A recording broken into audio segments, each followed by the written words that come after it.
అహంకారాన్ని తగ్గించుకుని ప్రతిపక్ష పాత్రను పోషించాలంటూ బీఆర్ఎస్ నేతలకు సీఎం రేవంత్ సూచించారు. అయితే ఈ ప్రభుత్వాన్ని వదిలిపెట్టే ప్రసక్తే లేదని తాట తీస్తామని హెచ్చరించారు కేసీఆర్. ఇప్పటికైనా అహంకారం తగ్గించుకోండి, అసూయను తగ్గించుకోండి. తెలంగాణలో అమలు జరుగుతున్న సంక్షేమ అభివృద్ధి కార్యక్రమాలకు సహకరించండి, బాధ్యతాయుతమైన ప్రతిపక్షంగా వ్యవహరించండి.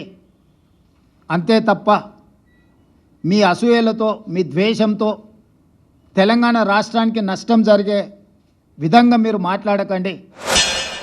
మాకు రెండు బాధ్యతల్ని, ఒకటి తెలంగాణ తెచ్చిన పార్టీగా, రెండవది ప్రధాన ప్రతిపక్షంగా కూడా కంపల్సరీ మా డ్యూటీ మేము చేయాలి. అందుకోసం గాను వీళ్ళు ఏదో తమాషకు మేము అదోటి ఇదోటి అడ్డం పొడుగు మాట్లాడి, కిరికిరి మాటలు మాట్లాడి, ఈ కారు కూతలు కూసి ఏదో చేస్తామని కూడా నడవదిగా. ఈ ఏళ్ళ దాకా వేరే కథ, రేపటి నుంచి వేరే తోలు తీస్తాం. ఎక్కడికక్కడ ప్రజలు ఖచ్చితంగా ఎక్కడికక్కడ నిలబెట్టే ప్రయత్నం చేస్తాం.